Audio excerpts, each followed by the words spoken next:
debate justamente la vuelta a clases presenciales, pero ¿qué dice la ciencia al respecto? ¿Cuál es el riesgo sanitario de volver a las aulas?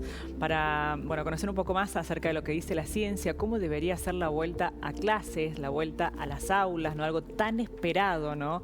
Por tantas familias, tantos docentes, tantos alumnos, tantos niños. Estamos en contacto con Cristian Duré, quien es médico emergentólogo. Lo saludamos desde Suiza, que siempre nos brinda su opinión. ¿Cómo estás, Cristian? Bienvenido, Cristian. Buenas tardes para nosotros, no sé, para vos me parece que debe ser buenas noches ya, ¿no? Sí, ¿qué tal? Buenas noches desde Suiza. Ahí estamos. Bueno, contanos un poco, porque realmente esto genera muchísimo debate aquí en Argentina. ¿Cómo debería ser esta vuelta a clases? ¿Qué es lo que dice la ciencia con respecto a esto y acerca de el riesgo sanitario, no? Sí, bueno, primero contarles que yo soy investigador en el Instituto de Karolinska, o sea que mi trabajo básicamente consiste en leer muchos estudios científicos. O sea, eso es mi trabajo. Y esto me interesó muchísimo porque muchos de mis amigos están afectados por el hecho de que sus hijos no van a las escuelas en Argentina. Claro. Y antes de dar los datos científicos, aclararles que en el país donde yo vivo, que es en Suecia, mis chicos o los chicos de primaria y jardín siempre fueron a las escuelas, siempre. Y siempre fueron al jardín, a las escuelas sin ningún tipo de protocolo, sin ningún tipo de distancia social, sin ningún tipo de barbijo, sin nada. Ellos siempre fueron sin nada a las escuelas. Entonces, aclarando eso, Suecia, incluso el instituto donde yo trabajo, es el instituto que entrega el Premio Nobel de Medicina, ¿no? O sea que es un instituto que son personas que saben lo que hacen. Sí, sí, muy prestigioso. Desde el punto de vista, claro, desde el punto de vista científico, ¿no? Y si Suecia, con el conocimiento que tiene, permite a sus niños, tanto de jardín como de primaria, ir a las escuelas sin ningún tipo de protocolos, es porque mal no están. Partiendo de eso, sí. Los estudios son claros. La mortalidad en niños hay lugares donde es del 0,00%, 0,17% máximo. En Estados Unidos, por ejemplo, el Centro de Prevención de Enfermedades Contagiosas de Estados Unidos explica que la mortalidad en niños de 43 estados que se reportaron, solamente fue como el 0,17%. Y de esos niños que mueren, todos tienen otro tipo de enfermedades, ¿no? Claro. En Suecia, por ejemplo, los niños que estuvieron internados en terapia intensiva solamente fueron 15 niños en todo este tiempo. Y 15 niños quiere decir que la incidencia es bajísima, ¿no? O sea que más allá, Cristian, de la incidencia, más allá de la incidencia, niños, sí, perdón, más allá de la incidencia en ¿los niños son transmisores del virus? No, justamente también eso. Claro. La mayoría de los estudios, y como leer estos estudios demanda tiempo y demanda conocimiento, sobre todo de estadística para poder entenderlos, yo hice un video que están en mis redes sociales, que ustedes lo pueden acceder, donde trato de explicar y mostrar los estudios, y también está en mi página web, ¿no? En mi página web está la mayoría de los estudios publicados. Lo que es el nivel de contagio aumenta con la edad de los niños. Los niños de edad baja no presentan una mayor incidencia de contagio. La incidencia de contagio es baja.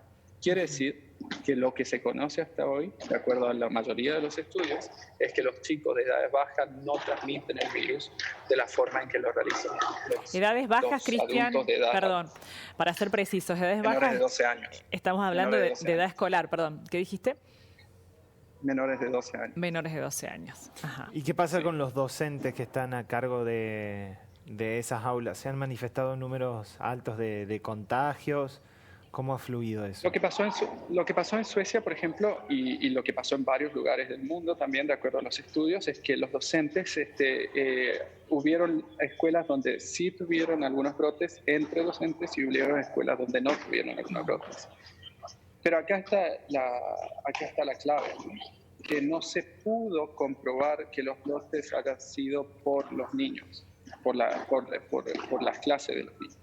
Hay un estudio australiano que habla específicamente de eso, donde habían ido, no me acuerdo exactamente el número de niños, pero creo que eran 13 niños con testeos positivos de COVID y con síntomas de COVID a una escuela de 759 alumnos y algo así como 250 personas adultas en la escuela.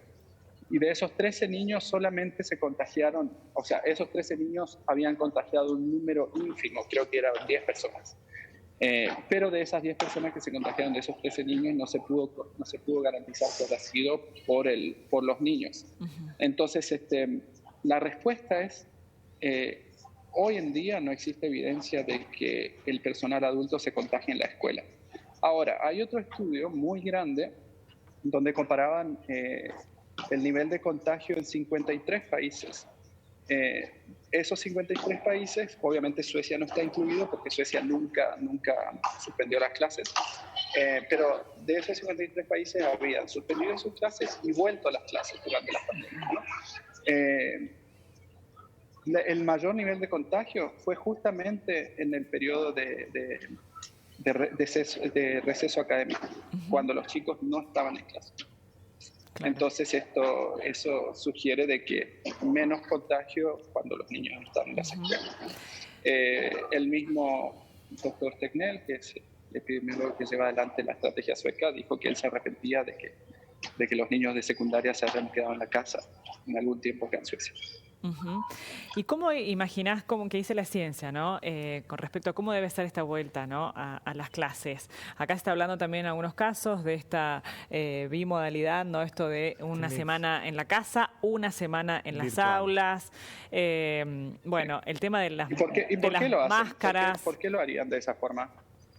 Para evitar. ¿Por qué harían las semanas? Bueno, lo harían justamente para evitar, creo que la mitad de un grado, por ejemplo, se quedaría en la casa para disminuir la cantidad de niños dentro del aula la cantidad de niños por y poder aula, garantizar la distancia, ¿no? Dentro de ese espacio físico. Entiendo. Porque en Suecia, en algunos lugares de Suecia, eso se está haciendo con los alumnos de escuelas secundarias, pero no para disminuir la cantidad de alumnos en los lugares de las clases, porque entre ellos, si se contagian, no les pasa casi nada, ¿no? Sino que para disminuir la cantidad de gente en el transporte público. Claro, la circulación, ¿no? Claro, que eso es diferente. Ahora, y esto yo hablaba con un colega de ustedes de Esperanza en una ciudad de Santa Fe, que tiene algo así como 100.000 habitantes.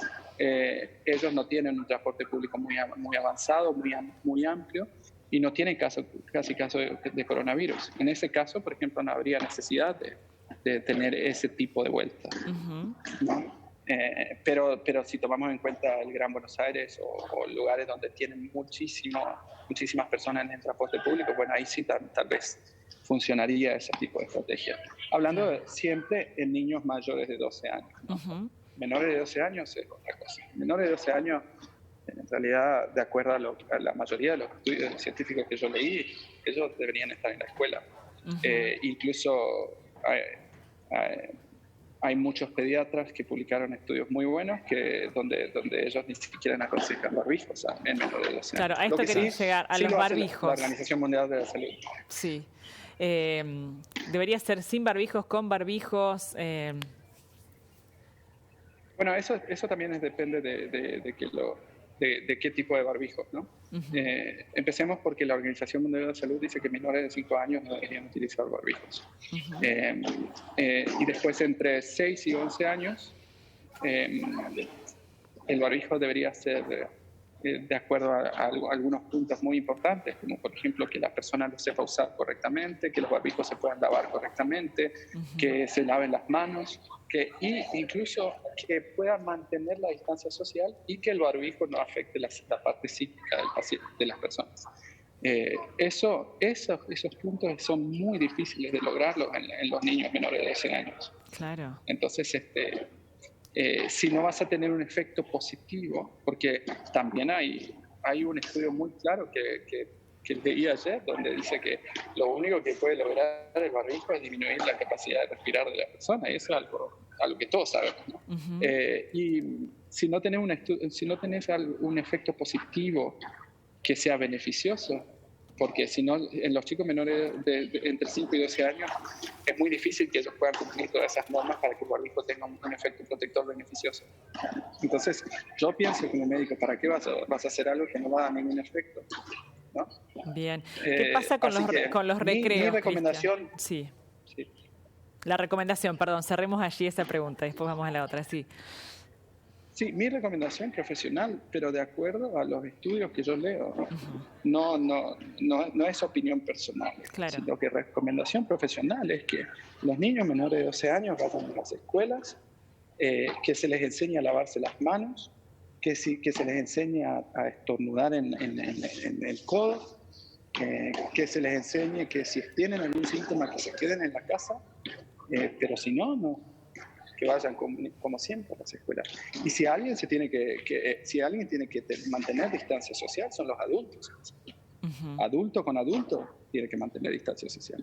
Niño con síntomas se queda en la casa. Niños sin síntomas se van a la escuela como siempre, de acuerdo a los estudios que leí hasta ahora, ¿no? Uh-huh. Y es así como Suecia trabaja. Claro. ¿Qué pasa con los recreos, Cristian?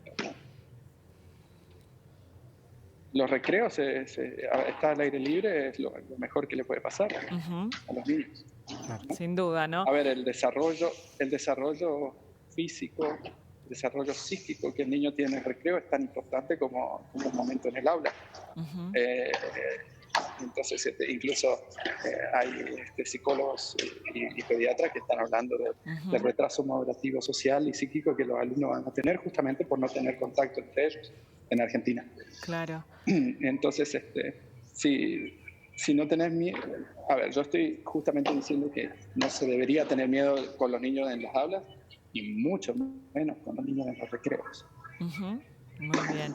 Cristian, por último, ¿cuáles crees que han sido las consecuencias, ¿no, de este año de pandemia en los más chicos, en los más pequeños, en los niños y en la Argentina, ¿no, que han estado sin clases presenciales?